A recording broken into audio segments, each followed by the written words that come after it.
Hello again, my amazing second grade and multi-age artists. Today, we are going to be finishing up our sewing project, my friends. Now, Miss Greta needs to make an apology to you artists. Here's my apology. Ready?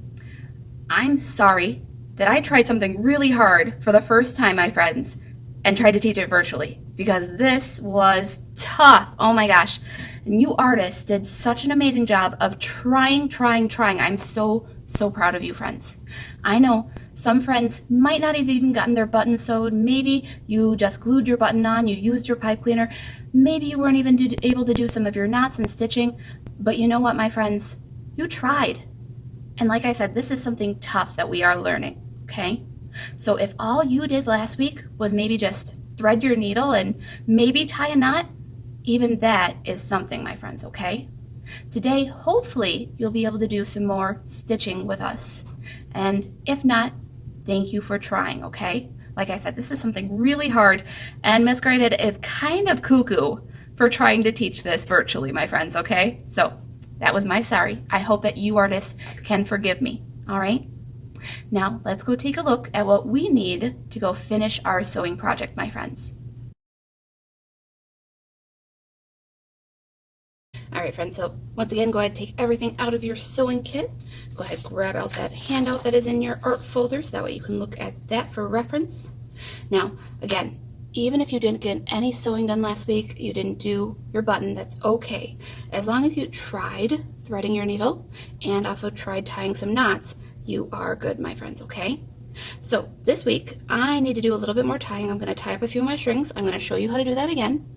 I'm also going to show how to rethread the needle again, so that way you can see that one more time. And then I'm going to talk about a back stitch and a cross stitch today, my friends. So first thing first, let's do some more knots. Once again, there's many different ways to tie knots, my friends. My favorite way is to use one finger, loop it around. Once I have that loop, I like to slide it off my finger. I know not everyone does. Some friends like to keep it on their finger and tie the knot around that way. But either way, once I have that loop, I'll tuck in my tail and pull that knot close to the end of my yarn. So that's one way to do it. Another way that I found to do it is that you can lay it flat on the table. I'm going to do it on my hand just so you friends can see a little closer. But you lay it flat on the table and you fold it over to make your loop. So there's my loop.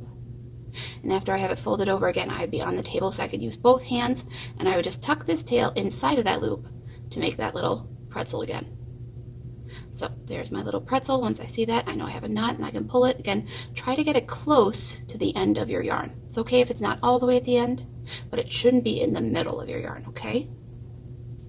Now, while I was teaching this lesson this week, some other friends had some great ideas about how to tie some knots as well. So other ways that they like to do it, they like to bring their two fingers together to make their loop. And then once they have those two fingers together, see how it crosses over like that? Then they tuck their tail inside of the loop.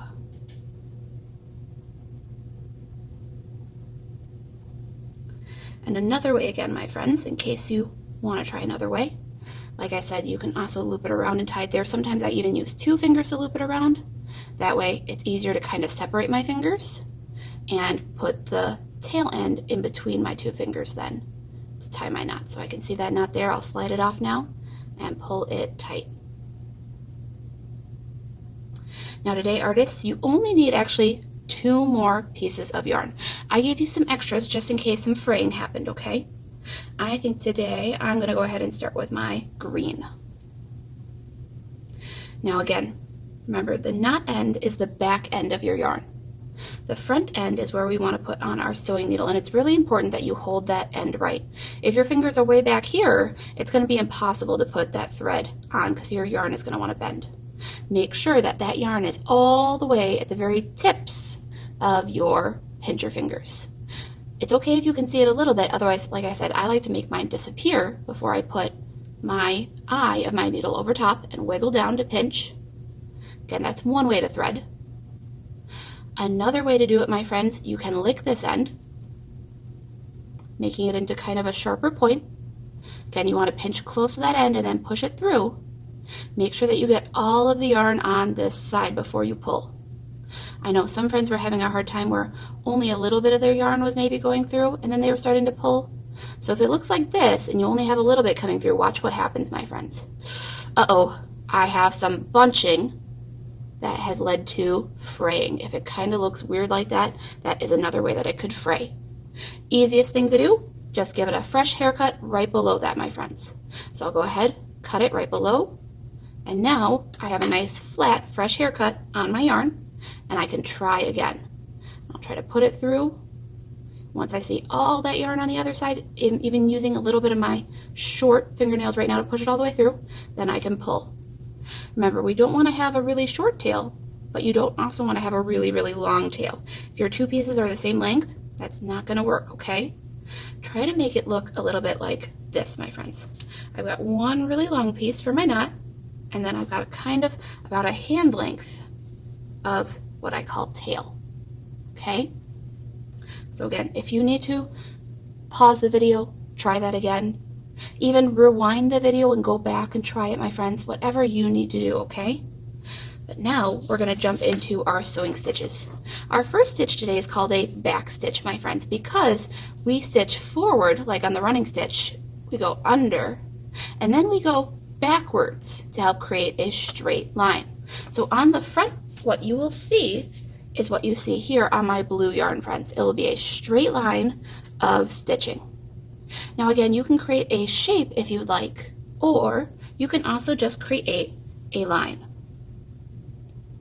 I think today, my friends, I'm going to go ahead and just do a nice straight line on the edge of my fabric here. So once again, I want to make sure my needle goes behind my fabric first and pushes from the back to the front. So I'll find a hole, put my needle through, and pull until that knot stops. Remember, that knot's always on the back side. If I pull too hard, I might pull that knot through. So I want to just pull gently until it stops. Now I'm going to start stitching just like my running stitch. I want to try to make these stitches small and even. So I'll go ahead and I'll put my needle back through the fabric in another hole close to where my first piece came through. And I'll make that first stitch just like a running stitch. Again, it looks like a small little dashed line. I'll then also do the same thing I did here where I left a gap. So I'll push from the back to the front and I'll leave a gap that's about the same size as that stitch, friends. Try to make them even. It's okay if they're not exactly even, just try your best. Now here's where it's different, friends. On the running stitch, I would keep going forward. But like I said, this is called a back stitch because now we're gonna hit reverse and go back to where I just was right here. So where that stitch ends, right here, I'm gonna put my sewing needle through that exact same hole, my friends, to make my back stitch. And now it looks like I have a long or longer line. You can barely tell that it's 2 stitches. Then this is important. Now, when I come back up through my fabric, I want to make sure I go back up right through this same hole right here at this end of this stitch. So I'm going to try my best to find it. I might even need to flip my fabric over to look for it. Yep, right there. And I'll put my sewing needle from the back to the front and come out right there. And that's our first back stitch, my friends. Then I can do another running stitch. I just go forward, trying to make a nice even, same size stitch. I'll leave that gap, just like I do in a running stitch.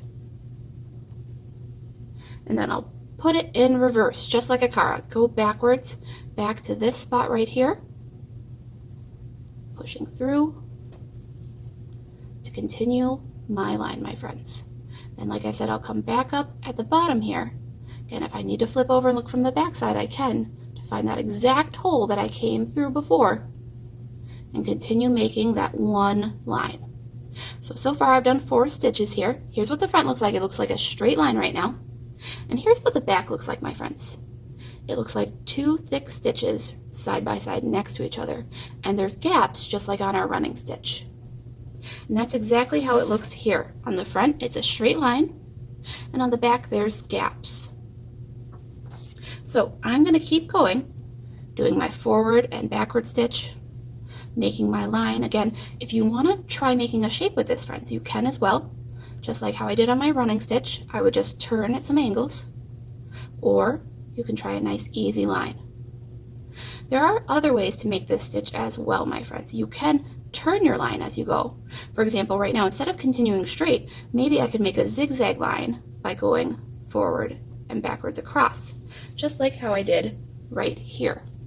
This is another example of a back stitch, my friends, but instead of making a straight line with my stitches, I made a zigzag line, just like how we would with a pencil or a marker, right? So there are fun ways that you can change these lines as well. Maybe I'll change my line up a little bit now and I'll stop going straight. Maybe I'll start going a different way. But again, I want to make sure I go forward with my stitches and back through the same holes when I go backwards. Trying to make my stitches as even as I can. I can curve my line even a little bit.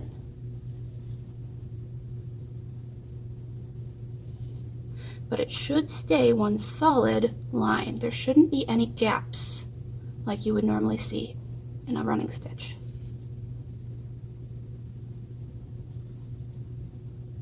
I could even maybe try spiraling my line even, friends. What do you think? I could try spiraling it a little bit by curling it around.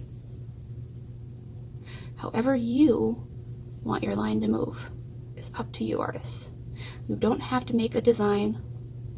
You don't even have to make anything pretty right now. Just try sewing a back stitch. And again, your goal is always to try at least 10 stitches with it.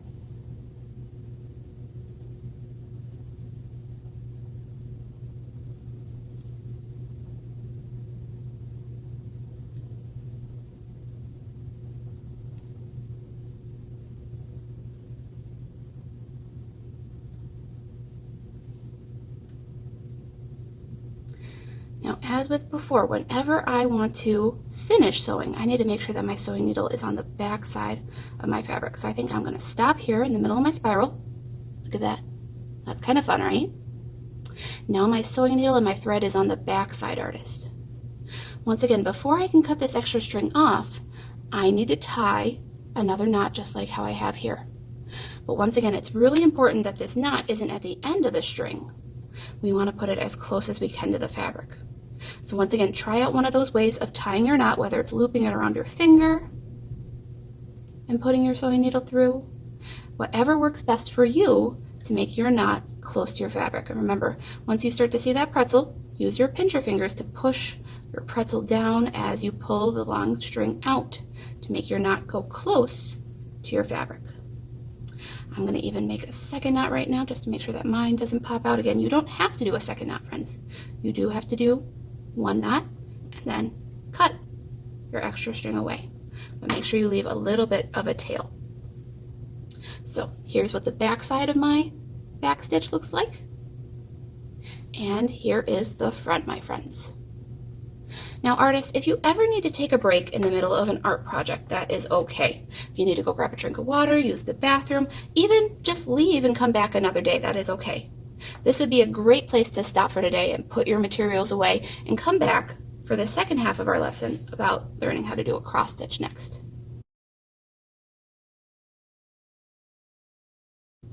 But if you feel ready and you'd like to try a cross stitch next, that's okay too, friends. A cross stitch makes the letter X, but it starts out not as the letter X, my friends. First, it always starts out as just a dash that is not horizontal.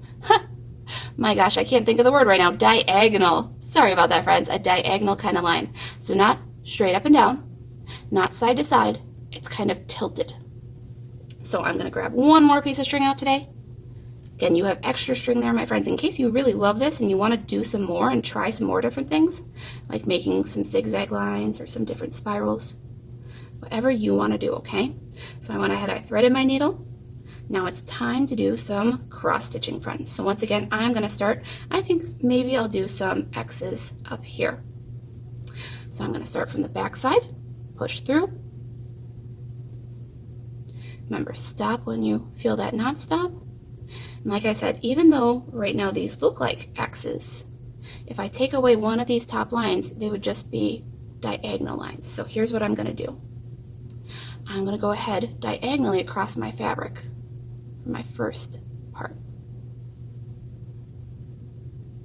Now I could come back up and I could go ahead and do the second part of my X right here, right now. But what I learned after years of trying is that you actually should continue to do some more diagonal stitches, friends. So I'm not going to cross it over yet. I'm going to keep going kind of diagonally. Now on the back side though, artists, you see how I stitched there and now I'm coming straight up above it a couple of holes? So when I come through this, I'm going to show you the back side, friends. On the back side right now, it's just straight up and down lines. On the front, the lines are diagonal. So I'm going to do about 5 diagonal lines and show you this way first, and then I'm going to show you the other way to do it as well, okay?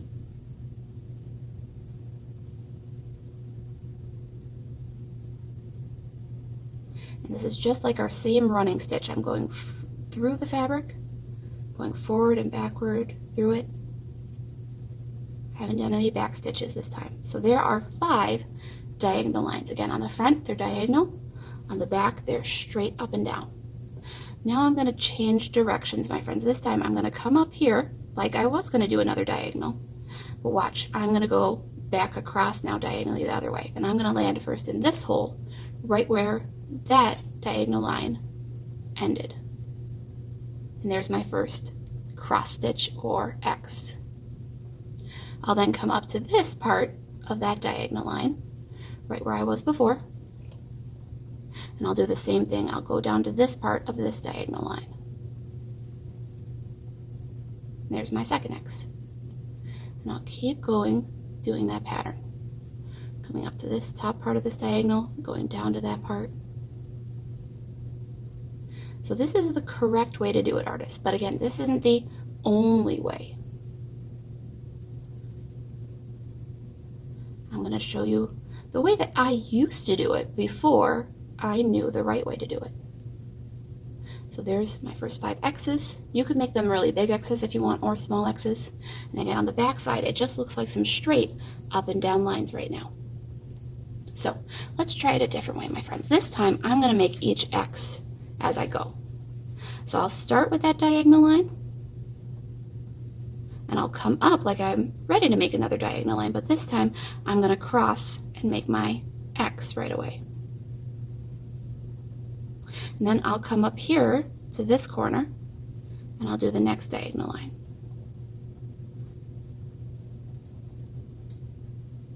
So this is another way that I can do that cross stitch. And again, technically speaking, it's not the right way to do it. But as long as it looks like an X on the front, my friends, that's what matters to me. The front is where everyone sees what you did.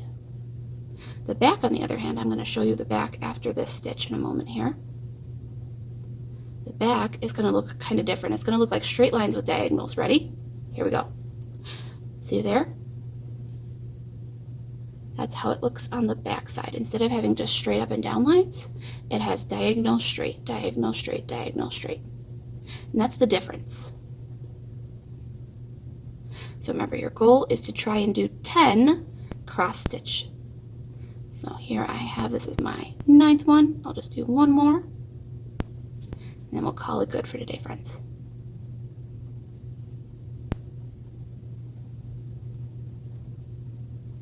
Now again, if you want to do more sewing, you have some more yarn. You can try some more different stitches. You can try using these 3 stitches that we just learned and turning them into different things, like different shapes, different lines, different designs. If you want to even try spelling out letters, that's one thing I loved doing as a child as well. I would use my back stitch and I would spell out different letters. But as long as you have this, my friends, you are done, because I've done now 10 running stitches, more than 10 back stitches, 10 cross stitches, and I have my button on there as well. So all I need to do now is go ahead, tie off my string one last time. I'm even going to take my sewing needle off this time because my string is getting a little bit shorter. Remember, you make that loop around your finger. You tuck that tail inside the loop. And as you're pulling, you want to pinch to push that knot close to the fabric and cut above it. So here's how mine ended up looking this time. Again, everyone's is going to look very, very different depending on what and how you decide to sew yours, friends. Again, the back is where it's messy. You see all those knots, those extra strings, and that's how it's supposed to look.